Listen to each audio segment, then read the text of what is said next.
My sophomore year in college, my best friend that I was going to room with flunked out, and I got stuck with this 22-year-old heavy metal musclehead with a Glenn Danzig haircut who went by the name of Gonzo. We were like polar opposites. Like on my side of the wall, I had my Bob Dylan Greenwich Village and Woody Allen Manhattan poster, while on the other side he had his Conan the Barbarian and Rambo Musclehead posters. But it wasn't just that kind of stuff. It was just like a complete disrespect. And I had like the $7 orange juice I got like at a health food store, freshly squeezed. But that's how I like to start my day. It was my only like perk in my life, you know. But I just liked waking up and having that fresh orange juice taste of real good juice in the morning. So I found out like he used to drink my juice, because all of a sudden like that juice would be going, and I'm spending all this kind of money and he's drinking this juice. So I said, hey Gonzo, stop drinking my juice. He's like, I'm not drinking your juice. I'm like, Gonzo, I got a Sharpie, look, I made a mark. And he's like, I didn't drink your juice, come on. He wouldn't admit it.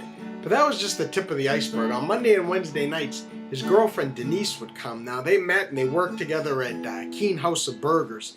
And she was like a townie, but she was like a nice girl. But like they were so loud when they would be hooking up, and my bed was right there. I heard everything, you know. And I had this little air machine by my bed because I'm asthmatic. I put that on. It didn't help. The buzzing noise. They were just so loud. And I had asked one time. I go, Gonzo, please, can you just keep it down? I need to get my 8-hour sleep.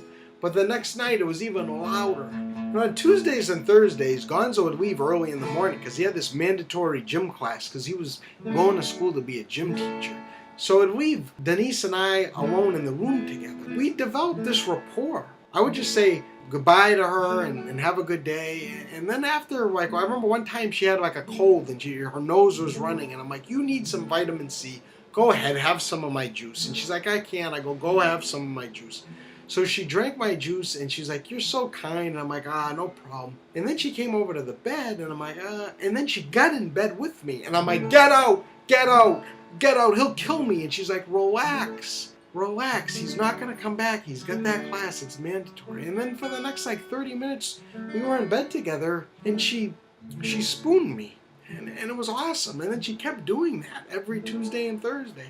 And it was amazing. It was just, after a while, we started Eskimo kissing. And that's as intimate as we got. But you got to understand, I'd been in college for 2 years. And I hadn't kissed a girl. I hadn't held hands. I hadn't gone on a date. This was the most attention I was getting. And I cherished it.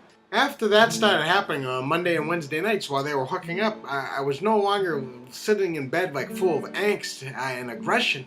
I'd be just like, hey, little like seed of confidence. Okay, hey buddy, screw your brains out, but you know where your girlfriend's gonna be tomorrow, right? Yeah, she's gonna be spooning me, you know. Then we're gonna be doing a little Eskimo kissing. Okay, pal? I thought that, I didn't say that. So sophomore year ended, and then we kind of all went our separate ways. I didn't have anything to do with Denise or Gonzo, but once in a while I would go to Keen House of Burgers and I would see them. Fast forward to finals week my senior year, and I just finished my last final, and I just wanted to get out. I'm running around campus like with a chicken without his head, and I hear, Wade, and I turn around and it's Gonzo, and he's doing an imitation of my voice, of course. And I go, hey Gonzo, what's up? And he's with a bunch of his like musclehead buddies. I go, so Gonzo, so you're going to be a gym teacher next year? That's great. And he goes, no, Wade, I got 2 more years left before I can become a gym teacher. I got a lot more classes to go. I'm like, oh. He goes, but I got some good news. And I'm like, oh, well, what's the good news? And he's like, Keen House of Burgers made me manager. And I'm like, oh, well, congratulations, I guess. You know? And he's like, yeah. How about you, going back to Manchester? And I'm like, no, I'm going to NYU. I got into the film program for the summer there. He's like, oh, yeah, that's cool. Yeah. Good luck with that. And I'm like, all right, Gonzo, I got to get going. Thanks. We'll see you. And he's like, wait, one minute. I got a secret for you. I go, what? And he goes, I used to drink your juice. This guy and his juice, I used to drink his juice. And all his buddies, they start laughing. He goes, this trigger goes off. And I'm like, well, since we're talking about secrets, I got a little secret for you, Gonzo. You know? And he's like, well, what do you got? What do you got? And in his face, he looked like pathetic, you know? And I'm like, well, sophomore year, look at him.